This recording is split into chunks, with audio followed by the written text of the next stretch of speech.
नमस्कार दोस्तों, स्वागत है आपका कोट्स इन हिंदी चैनल पर। इस वीडियो को देखने से पहले अगर आप हमारे चैनल पर नए हैं तो कृपया सब्सक्राइब करें ताकि आप हमारी और भी रोचक वीडियोस देख सकें। कहानी नंबर 1, हंस की प्राण रक्षा। एक दिन राजकुमार सिद्धार्थ उपवन में विचारमग्न बैठे थे कि तभी क्रों करता हुआ एक हंस उनके पास आ गिरा। किसी निर्दयी शिकारी ने तीर चलाकर उसके प्राण लेने का प्रयास किया था। राजकुमार ने दयावश उसके पंखों में लगा तीर निकालकर घाव धोया और उसे जल पिलाया। जल पीकर जैसे हंस के प्राण लौट आए, इतने में ही शिकारी दौड़ता हुआ वहां आ पहुंचा। वह सिद्धार्थ का चचेरा भाई देवदत्त था। सिद्धार्थ देवदत्त आते ही बोला, यह हंस मुझे दे दो, मैंने इसका शिकार किया है। नहीं देवदत्त, सिद्धार्थ विनम्रता से बोले, मैं यह हंस तुम्हें नहीं दे सकता। तुम इसे मार डालोगे। मैं इसे मारूं या छोड़ दूं? देवदत्त बोला, यह मेरा शिकार है। देवदत्त, मैंने इस हंस की प्राण रक्षा की है, आथ यह मेरा है। मैं कदापि इसे तुम्हें नहीं दूंगा।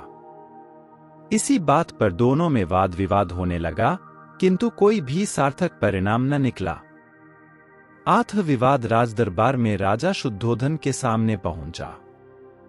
राजा ने गंभीरतापूर्वक दोनों की बातें सुनी। महाराज, देवदत्त बोला, मैंने हंस का शिकार किया है। मेरे तीर से घायल होकर हंस पृथ्वी पर गिर पड़ा था। आथ इस पर मेरा अधिकार है और यह मुझे ही मिलना चाहिए। अब राजा शुद्धोधन ने सिद्धार्थ का पक्ष सुना। महाराज, सिद्धार्थ ने कहा, यह हंस पृथ्वी पर मरणासन अवस्था में पड़ा हुआ था। यदि मैं इसके पंखों में से तीर निकालकर इसका उपचार न करता तो संभवतः यह तभी प्राण त्याग देता। मैंने इसकी प्राण रक्षा की है। आथ इस पर मेरा अधिकार है और यह मेरे पास ही रहना चाहिए। राजा ने इस विवाद पर दरबारियों के विचार भी सुने। अंततः राजा ने निर्णय दिया, देवदत्त, तुमने हंस के प्राणहरण की चेष्टा की, जबकि सिद्धार्थ ने प्राण रक्षा की। प्राणहरण की अपेक्षा प्राण रक्षा करने वाले का हंस पर अधिकार है। आथ यह हंस सिद्धार्थ का है।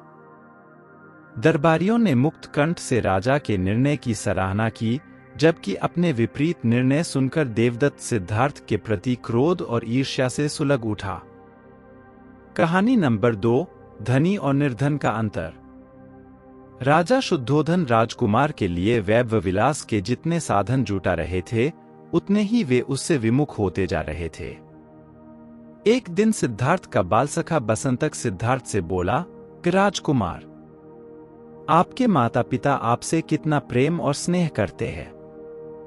उन्होंने आपके लिए संसार में लगभग सभी सुख उपलब्ध करा दिए हैं। बसंतक सिद्धार्थ बोले, संसार के सभी माता पिता अपनी संतान से प्रेम और स्नेह करते हैं। जिनके माता पिता की जितनी सामर्थ्य होती है, वे अपनी संतान को सुख सुविधाएं उपलब्ध कराते हैं, किंतु यहां पर एक गंभीर प्रश्न उठता है। वह क्या? संसार में सभी लोग एक समान क्यों नहीं हैं? किसी के पास धन की मात्रा इतनी अधिक है कि वह इसे कहाँ खर्च करे नहीं समझ पाता, जबकि दूसरी ओर किसी के पास इतना भी धन नहीं है कि 2 रोटी जुटा सके। संसार में यह अन्याय क्यों? बसंतक, यह तो विधाता की लीला है। राजकुमार, यह कहकर बसंतक तो मौन हो गया, किंतु राजकुमार सिद्धार्थ गहरे सोच में पड़ गए। राजकुमार सिद्धार्थ संसार के सभी वैभव विलास के प्रति विरक्ति का भाव रखते थे। यह देखकर राजा शुद्धोधन चिंतित हो उठे। उन्हें असित ऋषि और राज ज्योतिषी की भविष्यवाणी याद आने लगी। राजा शुद्धोधन को लगा कि राजकुमार सिद्धार्थ में सम्राट की अपेक्षा संत के गुण अधिक हैं। कहीं वह राज्य का त्याग कर संन्यास ही न ग्रहण कर ले। यह सोचकर राजा चिंतित हो उठे। अब राजा ने ऐसा कोई उपाय करने का निश्चय किया जिससे सिद्धार्थ पूरी तरह सांसारिक हो सके। आठ इस विषय में उन्होंने रानी प्रजावती से भी गहन विचार विमर्श किया। कुछ समय पश्चात रानी प्रजावती बोली, महाराज, राजकुमार सिद्धार्थ को सामान्यतः वैभव विलास की कोई भी सामग्री अपनी ओर आकर्षित नहीं कर पाई। अब अंतिम अस्त्र के रूप में केवल एक ही उपाय है। कैसा अंतिम अस्त्र और कैसा उपाय महारानी? राजा शुद्धोधन उत्सुकता से बोले, अपनी बात पूरी तरह से स्पष्ट करो। देव, अब राजकुमार युवा हो चुके हैं। यदि हम उनका किसी सुंदर राजकुमारी से विवाह कर दें तो वह उसके सौंदर्य पाश में जकड़ा जा सकता है। कदाचित आपकी बात ठीक लगती है महारानी। यदि हम राजकुमार का विवाह कर दें तो वह निश्चय ही विवाह बंधन में जकड़ा जा सकेगा। तब शीघ्र ही राजकुमार के विवाह हेतु स्वयंवर का आयोजन कीजिए महाराज। हाँ अवश्य, हम ऐसा ही करेंगे, कहते हुए राजा शुद्धोधन के मुखमंडल पर दृढ़ता के भाव छा गए। कहानी नंबर 3, सिद्धार्थ और यशोधरा। कुछ समय पश्चात ही राजा शुद्धोधन ने अपने निश्चय को कार्य रूप में परिणत कर दिया। अपने राज्य के सभी निकटवर्ती राजाओं को उन्होंने अपनी राजकुमारियों के साथ राजकुमार सिद्धार्थ के स्वयंवर में आने के लिए आमंत्रित किया। राजकुमार सिद्धार्थ अत्यंत सुंदर, उदार और प्रतिभाशाली थे। प्रत्येक राजा अपनी पुत्री का विवाह उनके साथ करने के लिए उत्सुक था। स्वयंवर की तिथि और वार निश्चित कर दिए गए थे। निर्धारित समय पर विभिन्न राज्यों के राजा अपनी पुत्रियों के साथ स्वयंवर में आ विराजे। स्वयंवर मंडप में सभी अभ्यागतों के बैठने और विश्राम की समुचित व्यवस्था की गई थी। मंडप को रंग बिरंगे पुष्प मालाओं से सुसज्जित किया गया था। एक ओर एक ऊंचे मंच पर राजकुमार सिद्धार्थ बैठे हुए थे। उनके निकट ही रत्नों और मोती माणिक्यों से भरा एक थाल रखा गया था।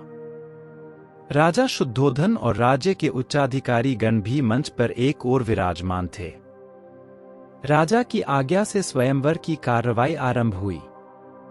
विभिन्न राज्यों की राजकुमारियां क्रमशः राजकुमार सिद्धार्थ के आसन के निकट पहुंचती और उन्हें अभिवादन करती, किंतु राजकुमार किसी की ओर दृष्टि उठाकर नहीं देख रहे थे।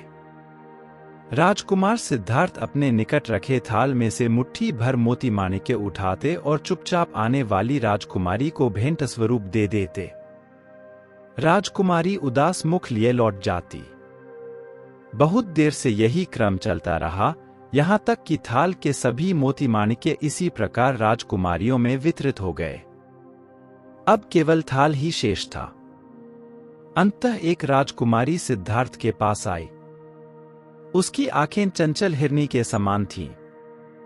उसकी पायलों की रूंझुन ने एकाएक राजकुमार सिद्धार्थ को अपनी ओर आकर्षित किया। राजकुमार ने उसकी ओर देखा तो राजकुमारी का मुख लाज की लालिमा से लाल हो गया।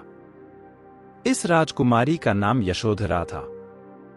यशोधरा अभिवादन करके लौटने लगी तो राजकुमार सिद्धार्थ ने थाल में मोती निकालने के लिए हाथ डाला, किंतु थाल खाली देखकर वह सन्न रह गया।